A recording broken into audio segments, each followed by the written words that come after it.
Baik, Bismillahirrahmanirrahim. Assalamualaikum warahmatullahi wabarakatuh. Waalaikumsalam warahmatullahi wabarakatuh. Alhamdulillah, salatu wassalamu ala rasulillah, Sayyidina Muhammad ibn Abdullah, saya yang saya hormati. Alhamdulillah di hari ke-14 bulan Ramadan ini kita masih diberikan kesempatan dan umur yang panjang untuk kemudian bertemu dalam rangka kuliah kedua ya di mata kuliah mikrokontrol ini. Dan kita masih menyimpan beberapa teori yang kemudian harus disampaikan untuk nanti sebelum eh, saya akan tunjukkan atau demokan terkait dengan bagaimana memprogram dan kemudian bagaimana hasil dari program yang diberikan ke mikrokontroller itu ya. Baik, kita lihat dulu ya. Di depan kita sudah ada slide yang kemudian kawan-kawan bisa lihat mudah-mudahan. Sebentar. Baik, kita lanjut. Nah, ini dia ya.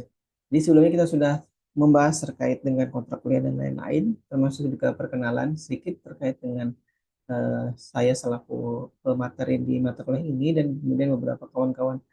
Mungkin kita tidak bisa terlalu banyak berkenalan terkait dengan kawan-kawan yang mungkin nanti kalau misalkan ini kita bisa berkenalan ataupun komunikasi di grup saja. Sudah ada grupnya belum ya? Mohon maaf nanti saya tolong dibuatkan grup kalau belum. Kalau enggak nanti saya minta tolong Prodi untuk buatkan grupnya. Baik, kita lanjut lagi karena materi yang kita sampaikan itu cukup banyak dan waktunya yang sangat-sangat terbatas. Jadi saya coba langsung lanjut dulu ya ke apa namanya materi kita terkait dengan mikrokontrol ini. Jadi apa yang dimaksud dengan mikrokontrol kemudian kita sudah coba singgung eh, beberapa ini ya di antara pertama di pertemuan kita yang pertama dulu dan sudah saya sampaikan bahwa apa yang kawan-kawan genggam sekarang di dalam smartphone itu adalah sebuah mikrokontroler walaupun dengan apa konsep ataupun dengan fungsi yang sangat-sangat rumit ya, karena mereka sudah sebut sebagai SOC. Jadi tidak hanya sebagai mikrokontroler sebagai satu perangkat yang kemudian mengerjakan satu tugas saja, tapi sudah banyak tugas yang sudah dikerjakan oleh sebuah SOC yang ada di smartphone kita ya. Baik, kita lanjut lagi. Jadi secara teoritis mikrokontroler itu adalah ini. Geser lagi. Nah, ya secara saya hilangkan dulu floating point ini. Oke. Nah, baik, dia sebenarnya adalah kata kuncinya sebagai karena namanya microcontroller ya. Jadi dia sebagai pengendali ataupun controller, kemudian dia punya microprocessor di dalamnya. Kalau laptop kawan-kawan sekalian itu kan atau PC-PC itu di dalamnya ada microprosesornya dan itu biasanya dia punya RAM yang lebih kecil daripada bukan RAM yang lebih besar daripada ROM-nya. Nah, ini nanti yang kemudian bisa jadi keluar pada saat ujian tengah semester. Apa perbedaan sistem microcontroller dengan sistem microprosesor? Nah, kalau kawan perhatikan ya, laptop kita yang kita gunakan sekarang itu punya RAM yang cukup besar. Misalkan ada yang 4 GB, ada yang 8 GB, ada yang kemudian sampai 16, 32 bahkan ya. Tapi saya belum sempat punya atau belum berkesempatan punya laptop yang eh, RAM-nya sampai 32 GB baru yang 16 GB ya. Jadi kawan-kawan juga sampai di situ sementara ini. Tapi bahkan bisa jadi ada yang sudah punya yang di-upgrade sampai 24 ataupun bahkan sampai yang 32 ya. Jadi yang kita pegang sekarang anggaplah rata-rata 16 GB ya untuk RAM-nya. Tapi kalau misalkan pernah tidak kita menelisik ke dalam laptop kita kemudian berapa ROM yang terpasang? Karena ROM itu yang di laptop kita ya itu digunakan untuk menyimpan sistem atau basic input output system ya atau BIOS ya. Nanti kawan-kawan bisa lihat ataupun bisa kemudian masuk ke dalam basic input output systemnya untuk kemudian melihat berapa besaran ukuran dari RAM yang digunakan. Mungkin hanya satuan kilobyte, mungkin satuan megabyte, tapi tidak akan sampai pada ukuran gigabyte ya. Ya, belum sampai pada satuan gigabyte biasanya karena dia hanya menyimpan sebagian program untuk menangani beberapa perangkat yang ada di dalamnya, misalkan ada nanti apa namanya USB port dan lain-lain. Nah, beda halnya dengan yang ada di smartphone kita. Di smartphone kita itu kemudian program-program atau aplikasi-aplikasi itu tidak disimpan di dalam hard disk ataupun SSD ya kalau di laptop, seperti di laptop karena dia menggunakan external memori seperti SSD ataupun hard disk. Nah, kalau di smartphone kita itu sistem mikrokontrolernya ataupun sistem SoC-nya itu mempunyai RAM yang biasanya lebih kecil daripada si ROM-nya. Jadi misalkan kalau smartphone-nya si Faisal gitu lah, Faisal Rahman. Itu mungkin RAM-nya sudah 8 GB tapi punya ROM 128. Coba kita sapa dulu. Mas Faisal. Halo Mas Faisal. Halo. Atau Mas Rinaldi? Iya, Ya, Faisal, silakan. Pak. RAM di handphonenya berapa? Anunya, ukurannya? 464, 8128 atau 8256? Ulun masih 464, Pak. 464. Berarti RAM-nya 4 GB Kecil, Pak. sepertinya saya itu. ROM-nya 64 GB. Nah, kalau Gitu. kawan-kawan perhatikan itu 4 kali lipat lebih besar ya. 4 4 ke 64, 4 kali 2 8, 8 kali 2 lagi 16. 16 kali 2 32, 32 kali berapa lagi? Nah, itu sudah berapa kali lipatnya ya? 8 16 kalinya, bentar ya. 16 kali 4 kan 64 benar ya. Nah, itu dia ya. Nah, itu yang saya maksud sekarang bahwa sistem microcontroller itu jauh lebih besar ROM-nya daripada si RAM-nya. Jadi itu yang terjadi sekarang ya seperti itu. Kemudian ada juga yang RAM-nya 8, kemudian ROM-nya 256 GB ya. Ada di smartphone-smartphone sekarang itu. Jadi itu yang kemudian terjadi. Nah, itu yang membedakan nanti kalau kita disuruh ya membedakan antara sistem mikroprosesor, terutama yang ada di laptop ataupun di PC kita dengan sistem mikrokontroler yang ada kemudian di smartphone kita. Karena dia mikrokontroler yang SoC itu sudah sedemikian berkembangnya sekarang sehingga kemudian apa namanya media penyimpan yang ukurannya 256 itu tidak besar lagi kemudian untuk diselipkan ataupun disematkan di dalam smartphone itu.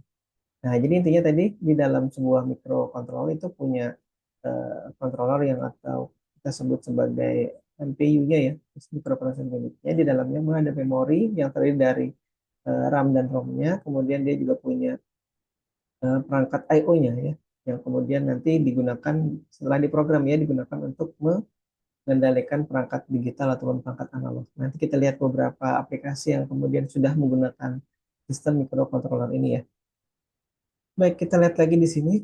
Nah, ini dia. Ada juga yang kemudian menerjemahkannya dari sistem microcontroller ini adalah sebuah perangkat terpadu ya atau embedded system yang kemudian bukan menjadi bagian dari sebuah sistem yang besar. Nah, tadi. Ya, jadi kalau si handphone kita itu kemudian punya microcontroller atau punya SoC yang kemudian di dalamnya itu terhubung ke berbagai macam hal. Ada yang kemudian menangani WiFi sistemnya, Bluetooth sistem, kemudian seluler komunikasi selulernya, ada pun baik itu yang sekarang sudah sampai komunikasi teknologi 5G ya 5 generation itu ada atau sekarang masih banyak yang terhubung ke konektivitas 4G-nya. Nah, kemudian baru kita lanjut lagi di sini.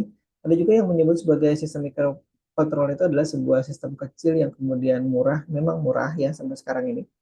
Dan kemudian dia ini ya disebut ya komputer on a chip. Jadi dia sebuah komputer yang kemudian dijadikan ataupun dibungkus dalam sebuah chip, sebuah IC ya. Nah, ini kebetulan ada di mobil nih. Saya kalau mengambil lagi nanti aja. Saya lupa tadi harusnya saya bawa ke dalam ruangan sini untuk kemudian saya perlihatkan ke kawan-kawan. Kalau dilihat ukuran mikrokontroler sekarang itu ya itu mungkin sebesar kuku kelingking saya ini. Mungkin sekitar berapa ya? Sekitar 1 kali 1 senti lah ukurannya. Nah, kita bayangkan mikrokontroler sebesar itu, sekecil itu ya, bukan sebesar itu, sekecil itu untuk kemudian bisa nanti diprogram untuk mengendalikan hal-hal yang cukup besar, misalkan sebuah mesin cuci. Kalau di kami itu di tim robotika itu biasanya untuk mengendalikan robot, baik itu kemudian untuk gerakan-gerakannya terutama ya. Itu kami menggunakan mikrokontroller untuk kemudian robot itu bisa diprogram bergerak, kemudian menangani sensor, dan kemudian nanti berpikir dia harus bergerak kemana, dia harus kemudian memutuskan apa. Nah, itu ada. Tapi jadi di dalam microcontroller kita bisa selipkan sebuah apa namanya kecerdasan buatan ya. Tapi kecerdasan buatan jangan dibayangkan seperti halnya si ChatGPT ataupun Copilot ataupun Gemini ataupun yang lain sekarang. Jadi dia karena ruang untuk dia menyimpan resource-nya itu terbatas ya. Si microcontroller biasanya hanya ada yang kalau dulu itu hanya 1 kilobyte, ada yang 2 kilobyte, ada yang 4 kilobyte, ada yang kemudian 8, 16, 32 gitu ya. ruang penyimpanan untuk ininya terbatas. Jadi mikrokontroler yang kita gunakan itu nanti tidak juga sebesar ROM-nya si smartphone-nya seperti tadi Mas Faisal ya. Jadi kalau Mas Faisal dia pakai ROM 64, nah kita nanti mungkin hanya Jadi menggunakan ROM yang cuma ya, satu peserta saja, yaitu absen. ada juga yang masih kuliah di bentar ya, Mas Mbak Siti So, Rahman. Baik, jadi kalau yang microcontroller yang nanti kita gunakan itu punya ROM yang terbatas ya tadi ya, tidak seperti ROM-nya dari HP Mas Faisal Rahman tadi. Jadi hanya terbatas sekitar sekitar bisa jadi hanya 16 kilo ya, bukan giga ataupun bahkan mega tidak. Ya, mungkin hanya sekitar 16 kilobyte itu kecil sekali nanti. Tapi itu sudah cukup mumpuni untuk kemudian kita nanti menyelipkan program yang kemudian bisa menangani banyak hal gitu ya. Nanti kawan-kawan mungkin akan apa ya? Kalau yang belum pernah sama sekali ya, kalau yang sudah pernah program ataupun mengotak-atik itu saya kira tidak kaget lagi. Oh, ternyata bisa bisa menjalankan program sebanyak itu misalkan seratusan baris ataupun 200 baris ataupun sekian ratus baris itu kita program kemudian kita isikan ke dalam mikrokontroler seperti itu ya. Nanti akan dia terjemahkan ya program yang kita ketik dalam bahasa yang C itu untuk kemudian nanti menjadi sebuah program yang berbentuk biner yang kita bisa upload ataupun unduh ataupun downloadkan ke ini. Kita upload ya, kita bahasakan bahasa upload sih sekarang. Kalau zaman saya dulu itu namanya downloader. Jadi diunduhkan, jadi sistemnya itu mengunduh dari laptop ya. Jadi di laptop tadi disimpan di dalam sebuah folder, nanti kemudian diunduhkan ke eh, apa namanya ke microcontroller.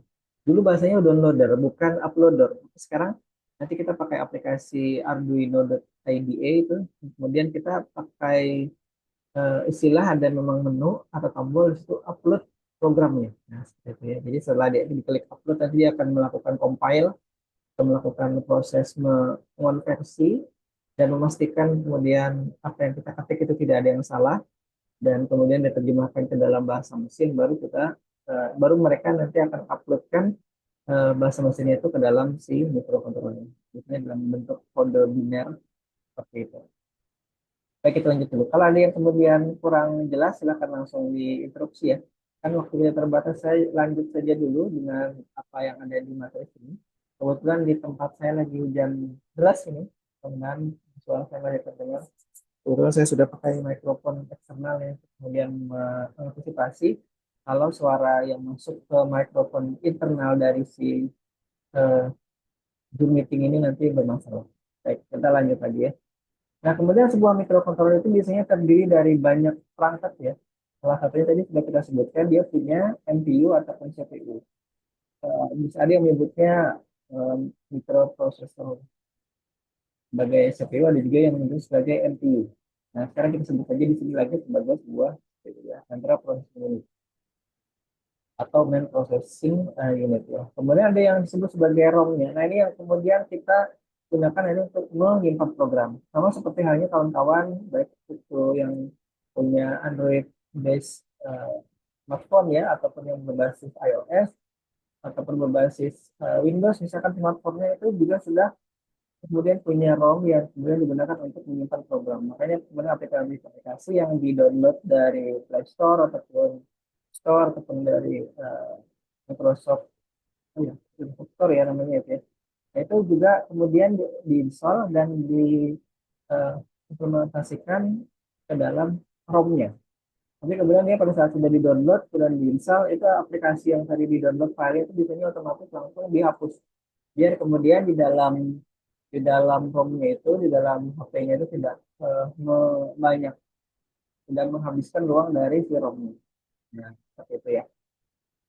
Baik, kemudian dia kemudian juga punya RAM ini biasanya kalau kalian belajar PTI itu ya, ataupun nanti belajar arsitektur komputer atau arsitektur dan organisasi komputer mata kuliahnya, maka itu akan dibahas dengan lebih detail.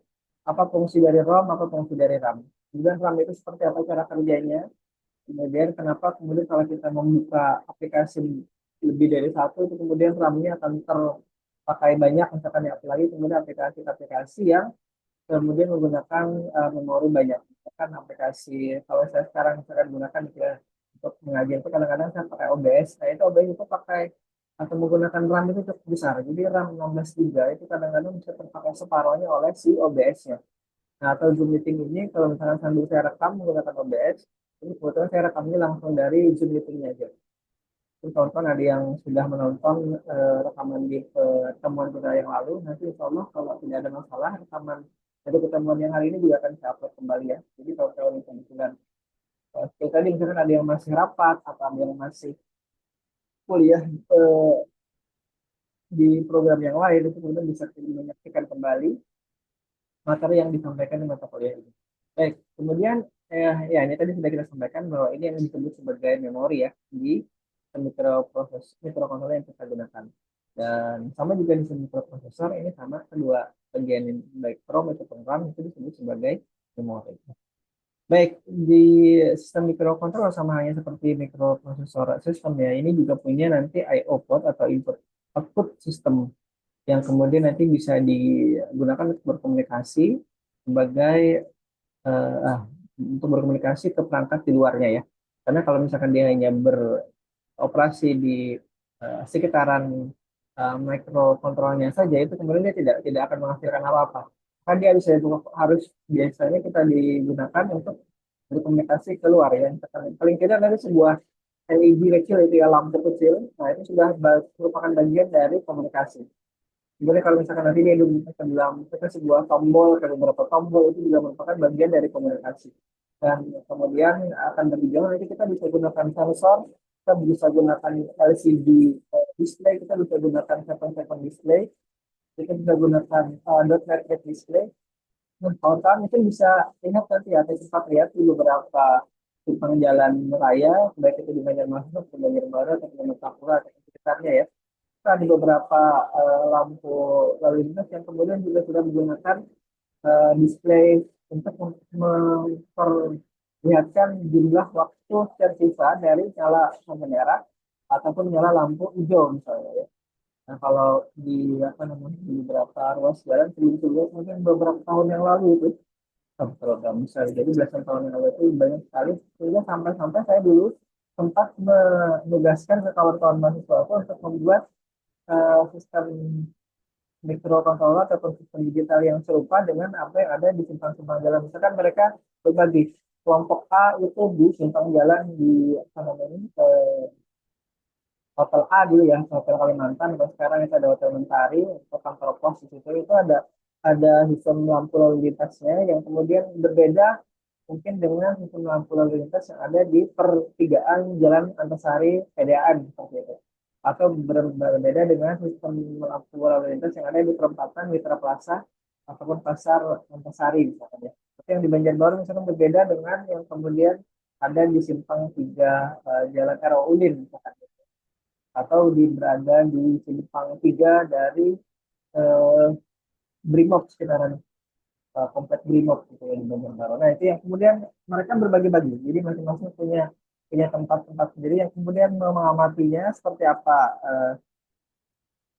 lalu lintas yang ada di situ. Kemudian mereka meniru dari apa yang ada di lampu lalu lintas itu untuk kemudian dibuatkan program yang serupa seperti itu ya. Jadi kita pun bisa coba itu untuk kemudian melihat bagaimana eh, sistem lampu lalu lintas itu kemudian di program menggunakan mikrokontroller itu lebih ringkas, lebih apa ya, lebih hemat tadi ya dari sisi biayanya daripada kemudian misalkan menggunakan sistem yang lain, misalkan pakai PLC ataupun pakai eh, apa namanya sistem kendali yang lain ya.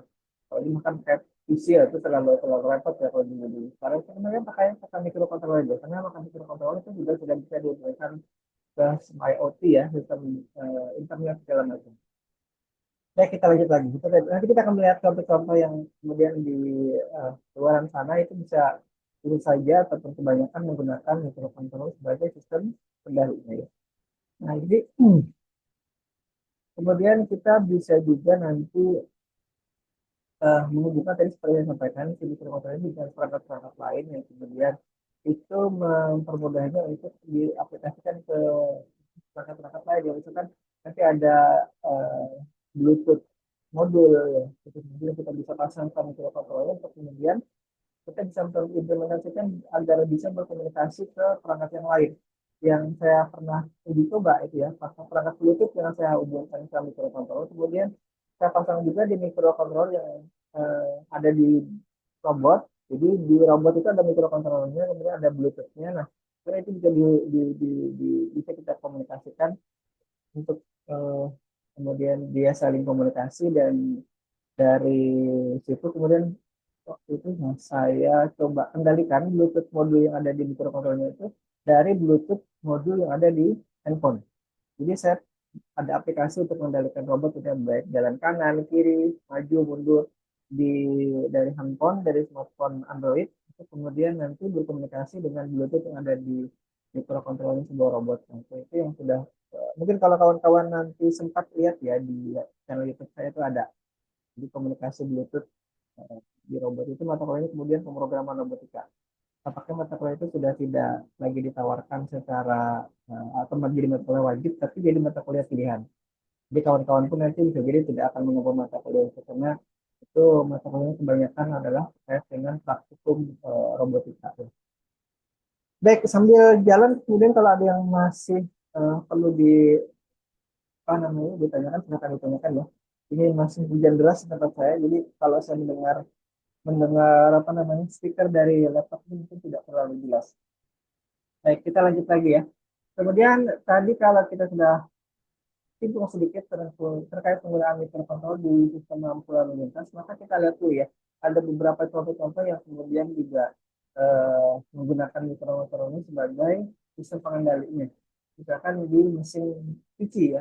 Kenapa saya katakan ini mesin cuci tidak menggunakan mikrokontrol? Karena saya pernah bongkar dari sebuah mesin cuci tabung bukaan depan ya. Itu mesin cuci saya kebetulan bermasalah. Jadi saya coba bongkar saja eh, waktu itu. Kalau yang tabung dua sudah sering saya bongkar pasang, saya ganti motornya, saya ganti eh, perangkat untuk kemudian mengeringkannya itu ya sudah saya ganti. Tapi kalau yang itu yang sudah ada mikrokontrolnya itu baru sekali dua kali saya bongkar. Ada merek A dan merek B. Yang bukaan atas sudah saya bongkar juga, itu masih ada di rumah di belakang, itu tempatnya ibu. Satu lagi yang di tempat saya itu yang bukaan depan. Kenapa kemudian saya coba memperbaiki itu karena saya ingin tahu, oh ternyata memang di sini sudah menggunakan microcontroller ya, tapi microcontroller tidak umum yang kita pakai seperti kita gunakan di praktikum mata kuliah ini ya, tapi itu microcontroller yang memang memang mereka gunakan khusus gitu ya. Jadi tidak serta merta kemudian kita bisa ganti semaunya kita gitu. Nah, termasuk juga sistem nanti I/O-nya seperti tidak seperti yang kemudian microcontroller yang dipraktekkan di perkuliahan ini ya, tentunya. Jadi mereka sudah punya I/O sendiri. Dan kalau sistem sensoring segala macam juga sudah lengkap sekali ya di mesin cuci itu. Nah, itulah kemudian akhirnya saya tahu dan bisa kalau tidak menyampaikan ke kawan-kawan bahwa memang di sistemnya eh, mesin cuci yang sekarang-sekarang itu ya, apalagi ada mesin cuci yang smart washing machine misalkan. Nah, itu mereka sudah pakai microcontroller plus IoT sistemnya. Jadi mungkin kalau kawan-kawan punya mesin cuci yang itu bisa jadi sudah bisa dipantau ya dari jarak jauh. Kemudian kapan apa dia sedang ngapain? Apakah masih mencuci? Apakah kemudian ada error? Apakah ada kemudian hal-hal yang menghambat dari kinerjanya secara uh, praktis itu ya.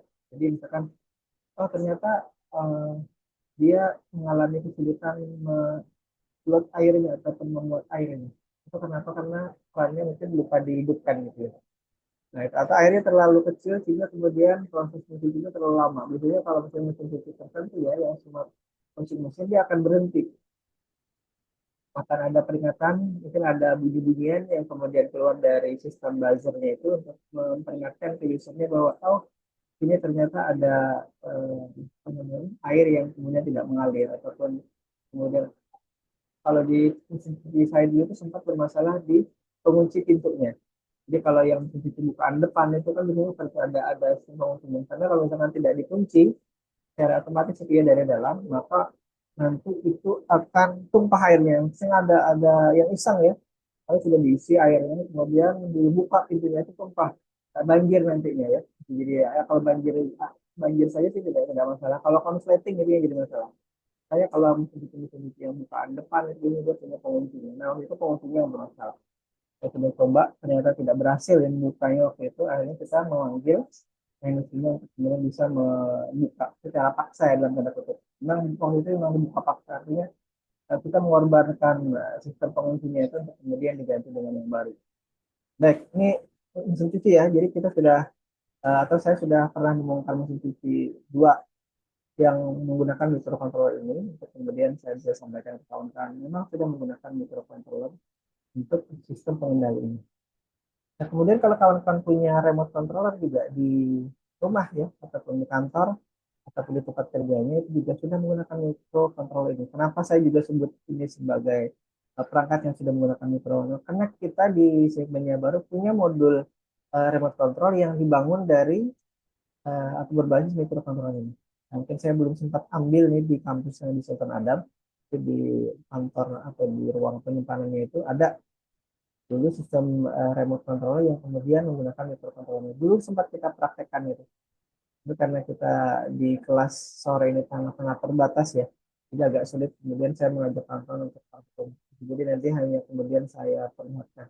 Kan, tapi karena itu menggunakan microcontroller jenis lama, jadi agak sulit diprogram dengan aplikasi Arduino yang sekarang. Karena itu belum Arduino base ya. Dia masih microcontroller yang seri 89C2051.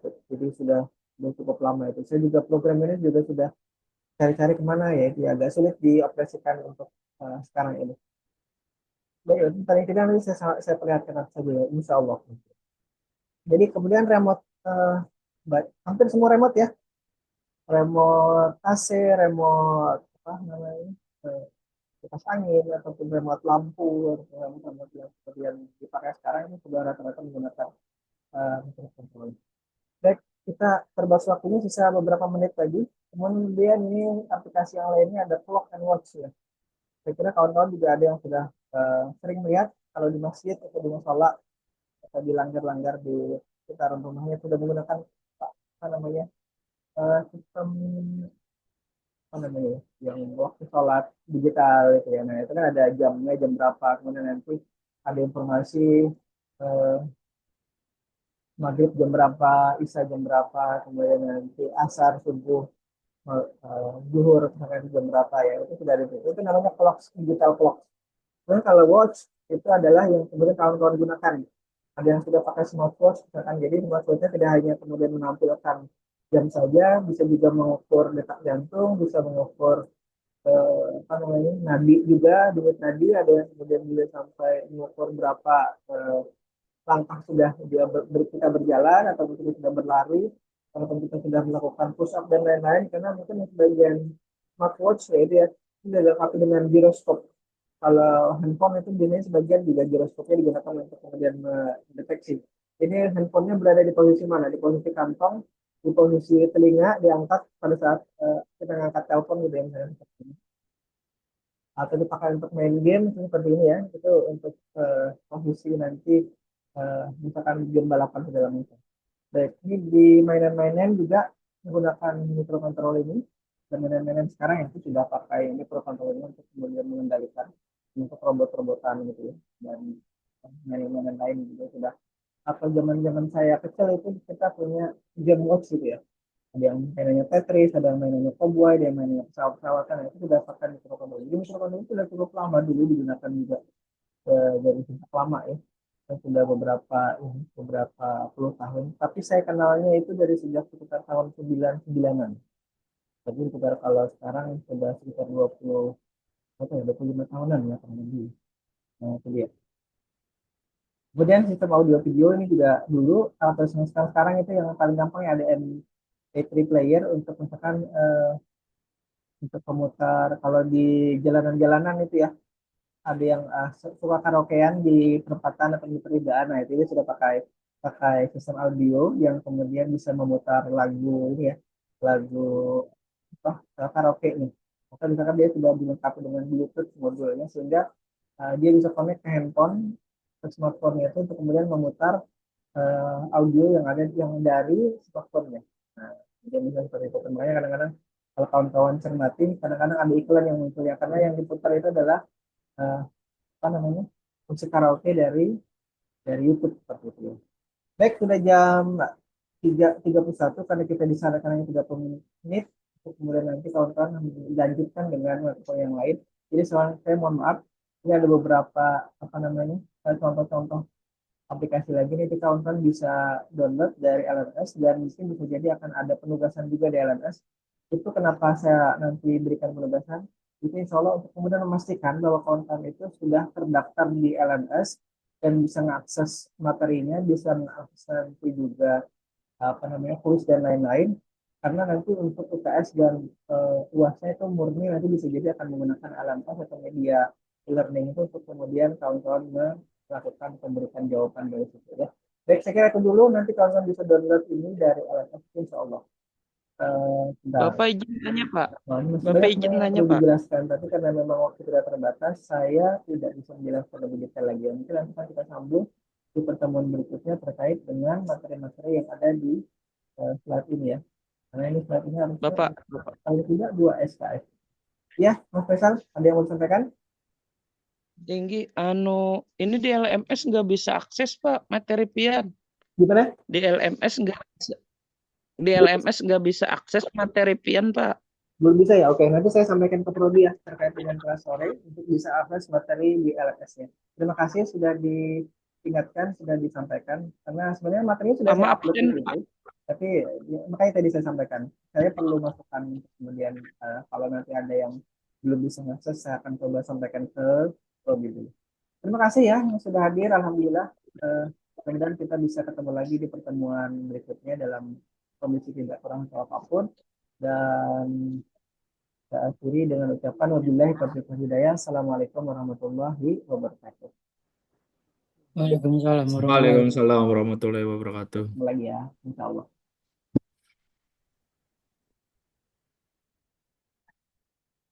Absen belum aktif, Pak.